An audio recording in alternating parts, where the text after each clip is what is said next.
What's up, everybody? I'm Brian Easton, the author of the Autobiography of a Werewolf Hunter series, and this is Whiskey with the Werewolf Hunter.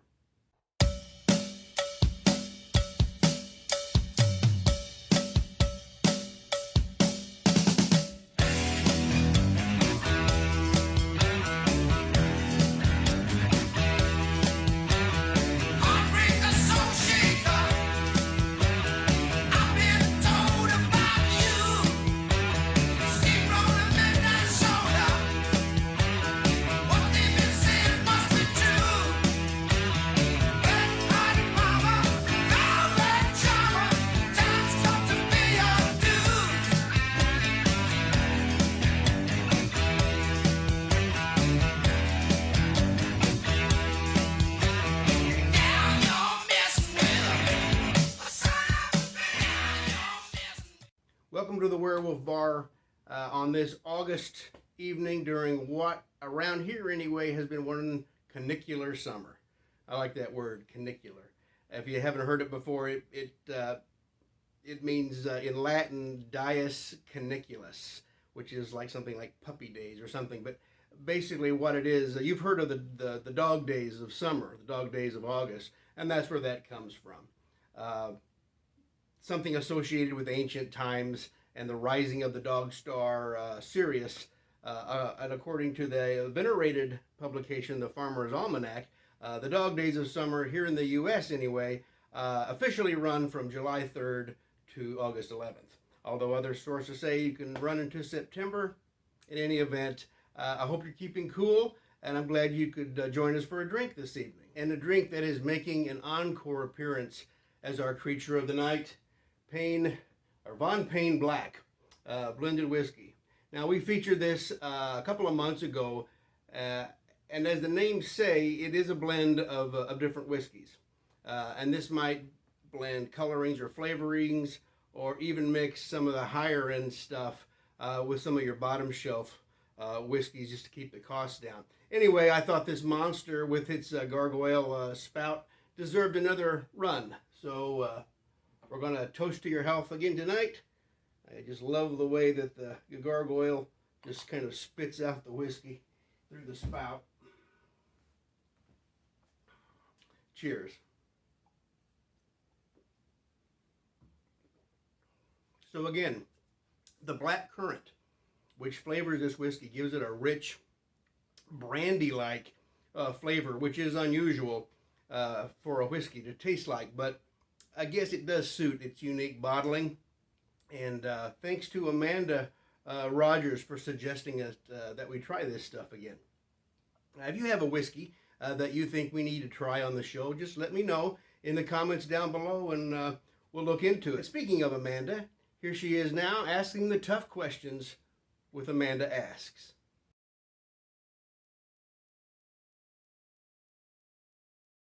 Good evening, Brian. Good evening, Internet people. Tonight it's exciting. We got our first Internet Ask question. From Dave from Ohio, we want to know, does the Canadian government have anything else that's experimental for Sylvester to try against the werewolves? I kind of wonder myself. But from me tonight, I was thinking, spoilers, Michael Winterfox, Book 1. We see a werewolf walking along. He's got a snake vampire creature with him. If we use silver to fight werewolves because it's an associated moon metal, could you use gold to fight vampires because gold is considered a sun metal? I look forward to hearing what you have to say, Brian. And folks, keep those questions coming. You'll see the email here in just a second.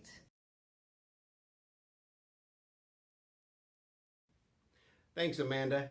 And thanks to Dave from Ohio for asking your question. Does the Canadian government have anything else experimental for Sylvester to try against the werewolves? Now, of course, what Dave is calling back to here is Scalp Hunter, the prototype rifle that some would say was massively overpowered, which SLJ uses in the first book against rabid werewolf Silas Piper in New Orleans. It fired 4.58 Winchester Magnum rounds at the same time through a titanium bull barrel with 4 distinct bores. So Dave asked a fair question. Here, I mean, there's obviously some sort of concept lab at work within the Byzantine chambers of Canada's federal administration. So what else might they have, right? Well, Dave, since Sly's days with the Domestic Protection Directorate and then the CSIS are now in the history books, so to speak, it seems unlikely that he's going to be able to access or avail himself of anything else from them. All right. However, he was offered at the time a quote-unquote state-of-the-art arsenal, including large caliber automatic weapons he'd never seen even in the Vietnam War. And so it does beg the question that Dave has asked. So when I wrote Scalp Hunter into the first book, I'd originally created a few other goodies for Sly to use as well.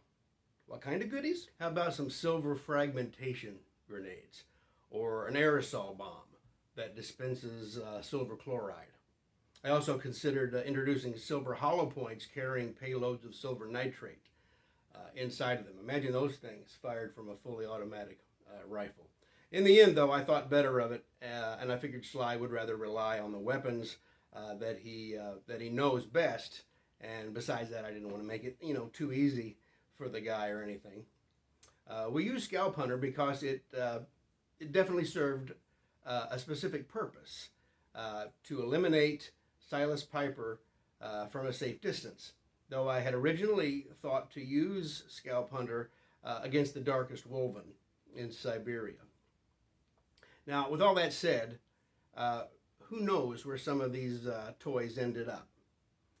It wouldn't be that big of a stretch of the imagination to see them in the hands of the Victorian Ring contingent, and who knows what else that those guys have. We might just find out down the road, though. Now on to Amanda's question about silver and gold, which I have to admit sounded very familiar to me. So I went back to check, and sure enough, I found in our 7th episode ever where this question was presented by Amanda. In fact, this was the first time she had demonstrated on our show her penchant for asking interesting questions. Take a look back now to May 28th, 2019. Before we go, I wanted to say that after we talked a couple weeks ago about full moons and silver bullets, I had had a question come in from Amanda, who is a friend on Facebook and who I've had an opportunity to chat with a few times. And she brought up an interesting question, and because if werewolves are subjected or are affected by silver because of sympathetic magic, that is, the moon affects them, therefore silver does, silver being the moon's metal, would vampires be likewise affected by that law, since, or be affected by gold, since gold is the metal of the sun? And I had never thought about that before. Certainly never encountered that in any of the things that I've read in the traditions of vampires. But who knows, maybe that's something that we can explore further down the road. So as you can see, I never really answered the question, did I? So let's unpack it. Silver affects werewolves who are affected by the moon, because silver is the moon's metal. By the magical laws of sympathy and imitation, like affects like, or like produces like. In other words, the less dependent a werewolf is on the moon to transform, the less effective silver is going to be against him, and vice versa. And I had discussed this dynamic in more detail way back in episode 6, which is where I think Amanda's question originally came from. But the question of gold is a novel one, in my experience, when it comes to vampires. And frankly, one up until now that I could afford to let sit, because vampires were never really a defined presence in my mythology, right? So, not my wheelhouse. But now, having just finished a whole chapter dedicated to Michael Winter Fox and company versus a vampire, or a blood eater, as he calls them, it seems as good a time as any to take a position on this. And so, while I can find little to no historical, legendary, or even literary instances of this being the case, in accordance with the prescribed laws of magic, vampires who are affected by the sun must in some form or fashion be affected by gold. But we could go on. Gold is not only the metal of the sun, it is in many cultures a symbol of divinity. And many deities throughout the world are represented by the sun: Apollo, Ra, Helios, the sun gods of the Incas, the Mayans, and the Aztecs. And that's not even counting its connection to Christianity. Gold is also purported to have healing properties. And you could really start to connect all kinds of different dots if you wanted to. Now, here's the caveat. Like I said last month, most of the vampires that exist within my little literary universe are not undead, and so would be unaffected by the sun at all.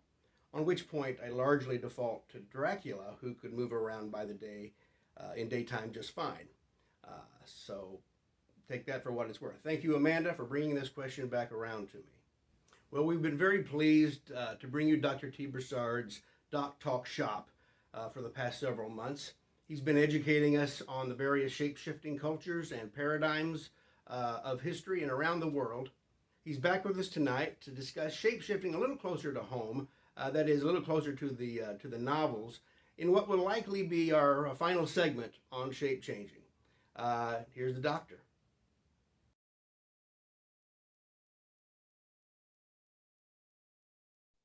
Hello and welcome to Doc Talk Shop as part of Racing with the Werewolf Hunter.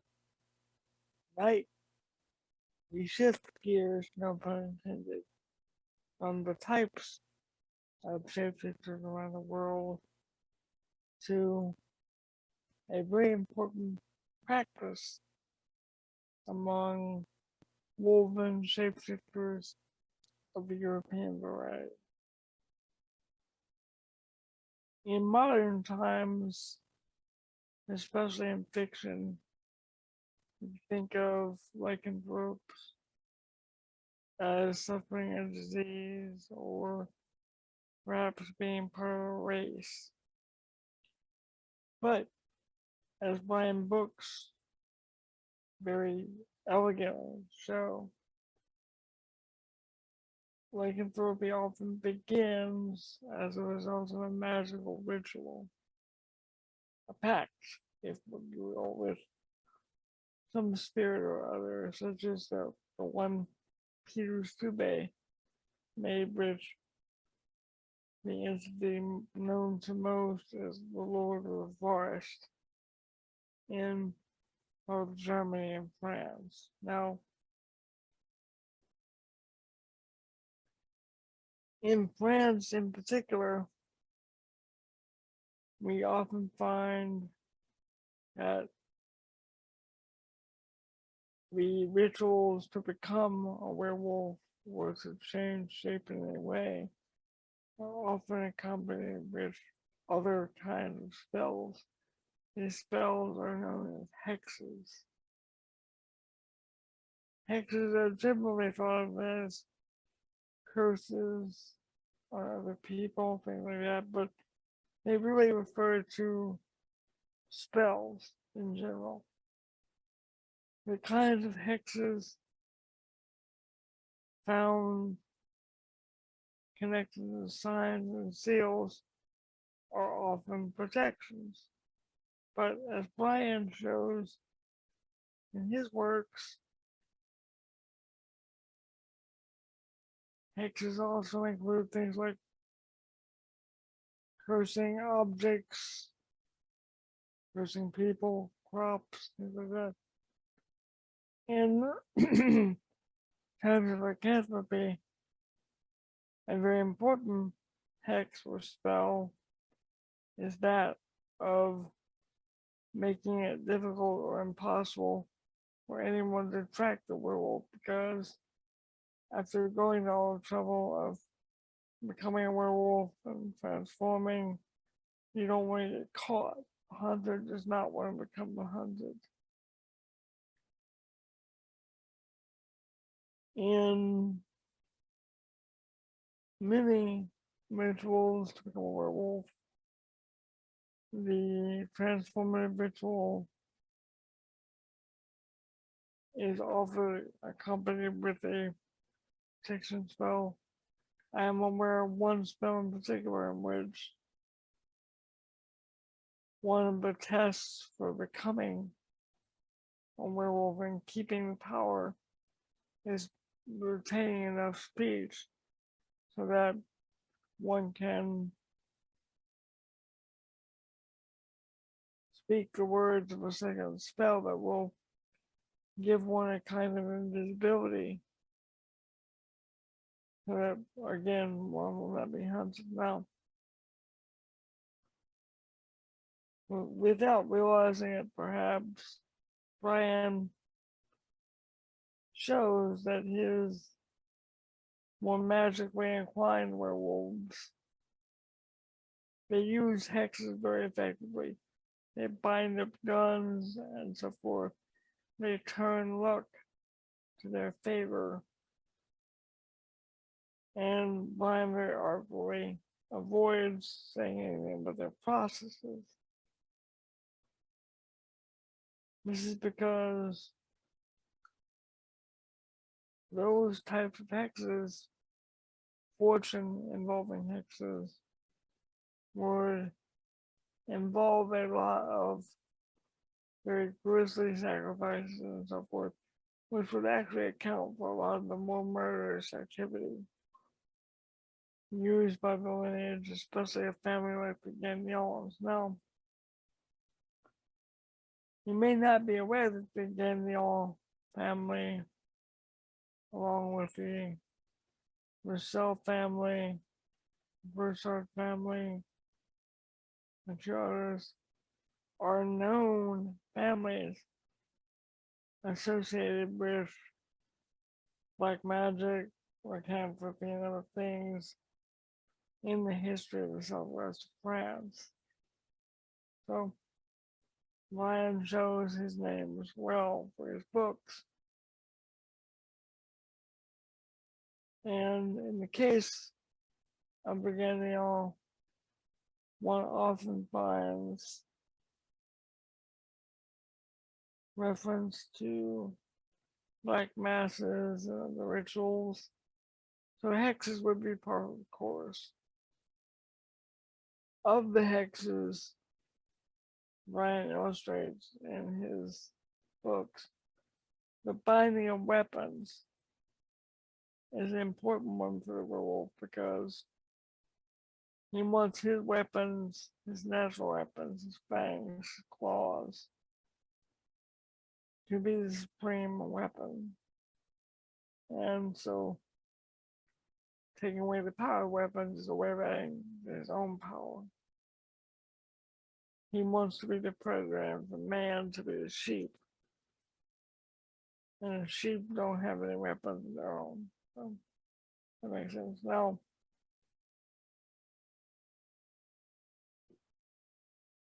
hexes being essentially spellcraft. You know, they can take many forms, whether as incantations, symbols, fetish objects, like the lunar wheel Brian ascribes to Peter Stuyvesant's cult. In fact, Peter Stuyvesant is considered by some the archetypal werewolf because it has, his case has all the important features of the pact with the devil, and even the account of his death, the pamphlet with the images, is seen by some modern would-be occultists as a kind of guide for, you know, infernal imagery and behavior. In fact, you'll even find bits of this pamphlet. The images were printed on some off-market black metal album art and things like that. To me, from a more anthropological standpoint, hexcraft and lycanthropy points back to the likelihood that the practices began as what would have been, historically speaking, a kind of warrior shamanism in Europe, not unlike the skinwalker in Native America but in a European form. One of the reasons a lot of this stuff persisted in the southwest of France is because it's a very isolated territory. The southwest of France, or the Languedoc, where my ancestors are from, is also where you will find the accounts of the beast of Gévaudan.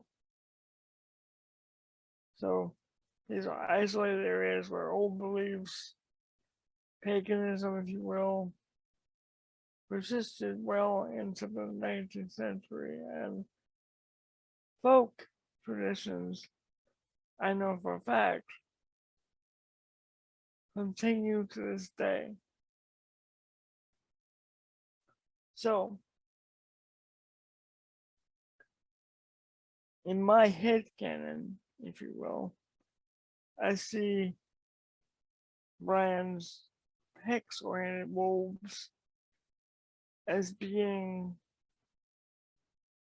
more akin to the authentic tradition, and the less magically oriented types as being results of that kind of paganism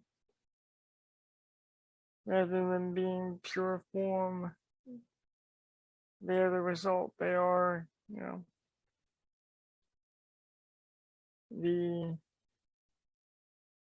foot soldiers in a war, whereas the Hexen wolves, or witch wolves, are more the leaders, the generals, the planners. That's why you have Diego attempting to take over the voodoo sects in New Orleans, because he's looking to expand his magical base and spread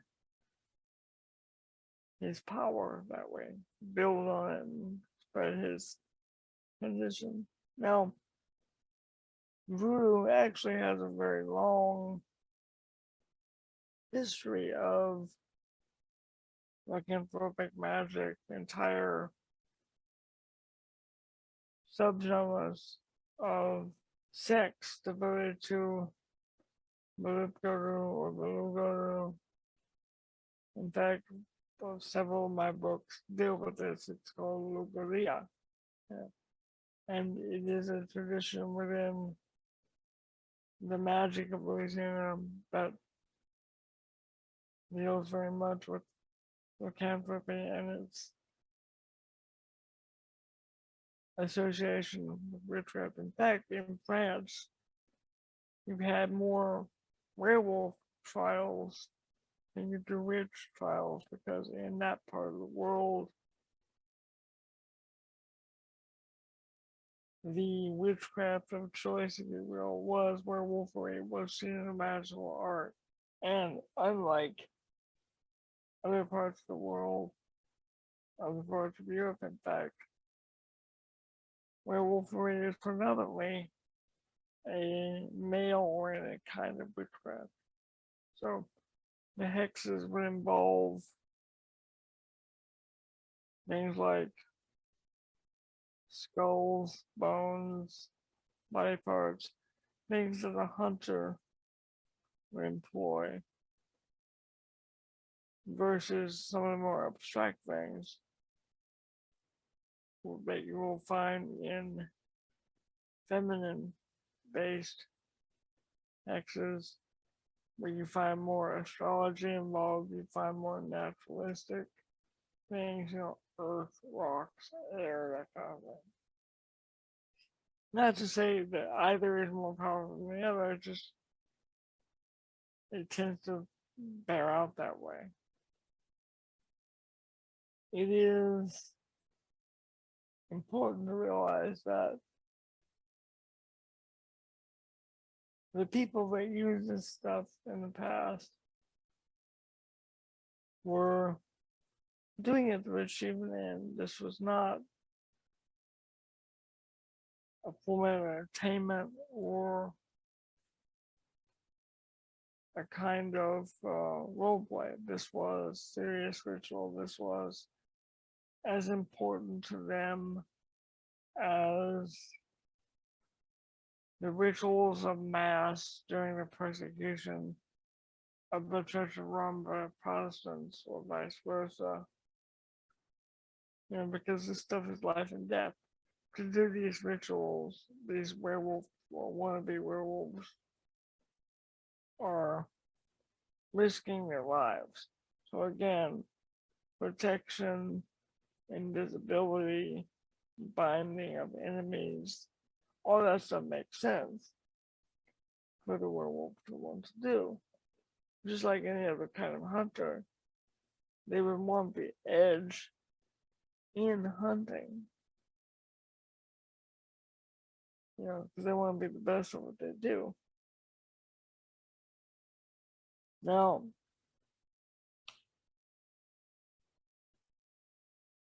it is very common to find things like hex bags, mojos.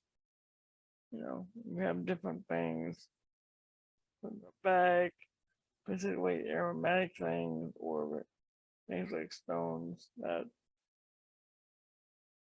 will basically they'll carry the ritual for you, and simply by having the object, you're able to have the power of hex. Or if you leave the bag with someone under someone's house, for example, that will then hex them. As I said before, hexes are thought of as curses, but they are not always that. They are spells. So spells can be positive or negative depending on two factors: the aim of the individual doing it and the nature of the individual. In other words, a hex that could destroy crops or other living things could also be used to heal someone by killing a disease, killing cancer, or perhaps killing someone who's getting in the way of a good relationship. That would still be seen as a positive according to some people. And yes, I am being somewhat facetious. One of the more famous hex signs you'll see are variations of star patterns, and these are often intended to reflect back the stellar or astrological powers involved in hexcraft.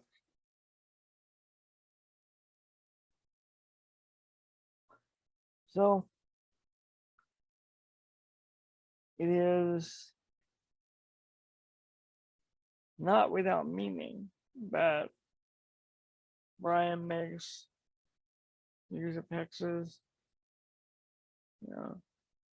and that is one of the things that drew me to his books in the first place. Because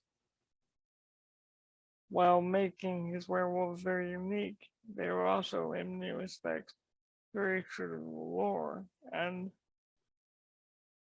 just in case someone gets a wild hair and wants to look into all this stuff, remember,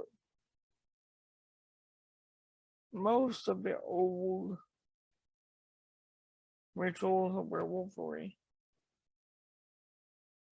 involve pacts with entities that many people would see as negative, devils, if you like. It's dangerous stuff. That being said, I want to thank you all for listening. I would ask you all to be mindful of the moon. Thank you all, and good night.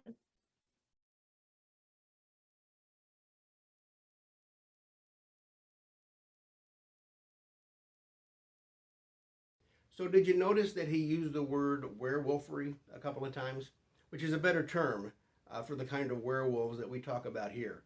Lycanthropy, as Doc mentioned, is associated with a malady, a mental condition, and one believes himself to be a wolf. But thanks to the Wolfman and pretty much every other pop culture werewolf offering since, lycanthropy is used interchangeably with werewolfery. His presentation tonight also calls back to what we were talking about before, silver bullets and full moons. The cultists from the first book in Galgiers, Manitoba, used the hex to transform. That is, they utilized a spell via ceremony. And in the story, they are dependent upon the full moon to seal the deal, so to speak. They're not part of the lineage. They are like Peter Stube, or Stube, taking their wereform from a different cup, as it were. When Sylvester Logan interrupts their ritual, they are in the throes of metamorphosis, right? And he shoots down each one of them without a fight. Why did they go down so easily? Because they absolutely depended on the moon to spark transformation, and so were about as susceptible to silver as it gets. And then Doc goes on to mention the use of the hex in, with Diego's attempted magical coup of New Orleans and his subsequent banishment by the voodoo community along the same lines of spellcraft. Of course, if you know the story, this cues Silas Piper to take revenge on behalf of his master, which eventually leads to what we were talking about at the start of the show, Scalp Hunter and Sylvester, using that weapon to take out a rabid werewolf. Such a great segment, Dr. Broussard. Thank you very much. Well, from experimental weapons to one of the oldest weapons in the werewolf hunter's arsenal, Tex Grebner has us covered in your August edition of Tools of the Trade.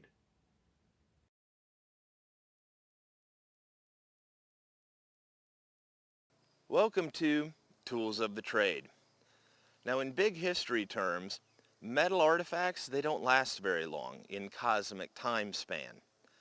You see, they're either melted down after being stolen relics and repurposed, or they simply are taken back by nature through rust and oxidation and other forces that act on them within the environment.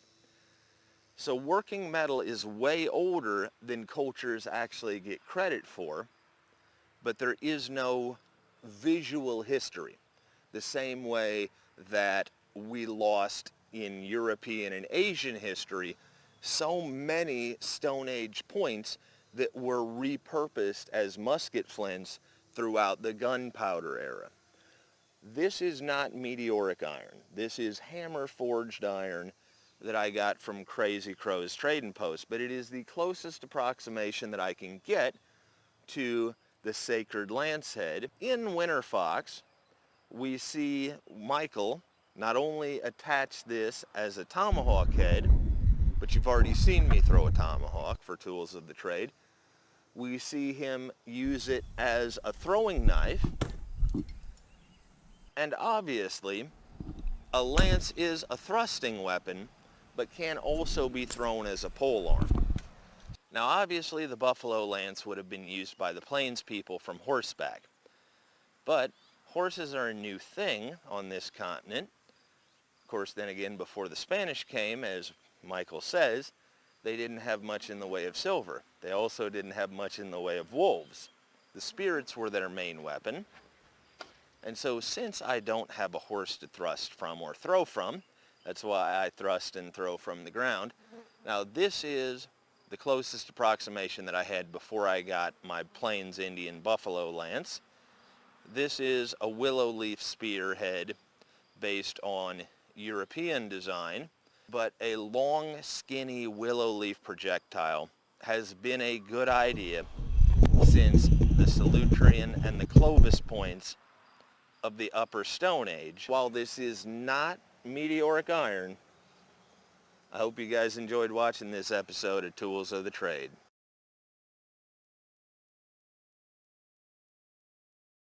Can Tex fling a weapon or what? Thanks, Tex, for the history lesson and for the demonstrations there. Now, Tex was referring, of course, to the Sacred Lance Head from the Winter Fox Journals, Book 1.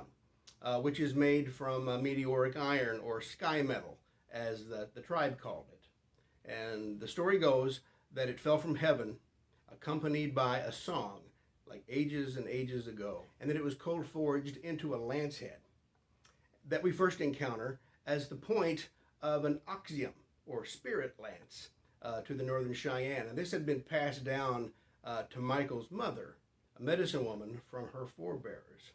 Now, this is my own interpretation of an oxium, what one might have looked like, put together from a hammered lance head that I picked up in South Dakota several years ago, hafted onto a piece of an old axe handle that I had laying around.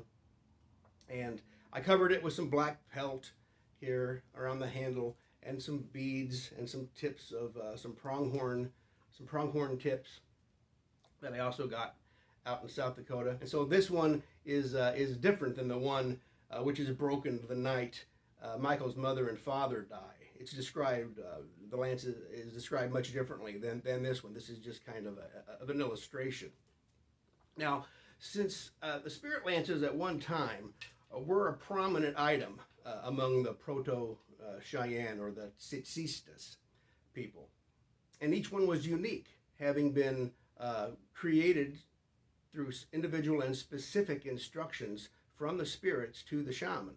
Each of these weapons also embodies secret knowledge and power, containing a dangerous gift from the spirit world to the shaman, who's responsible for mastering its ritual and also for taking care of it.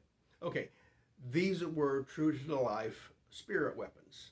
I did not invent them for the books, just to kind of make that point up front.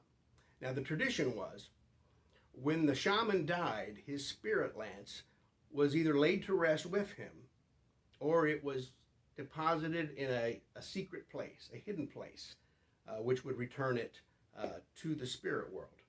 But the oxium in Michael's family was different. It was passed down generationally through a line of shaman, medicine people, or workers for the sacred.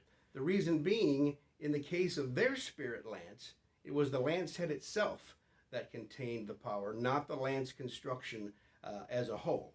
The sky metal came to earth from the gods as an answer to prayer, and it only grew in power with each of its kills. And if you've read the lineage, you know that not only was the lance head eventually turned into the Bowie knife that Michael gave Sylvester, but that using it while reciting the song which it originally fell from heaven with, turns the blade into an almost living thing, deadly to every lineage creature that touches it. So that's my dust up for tools of the trade.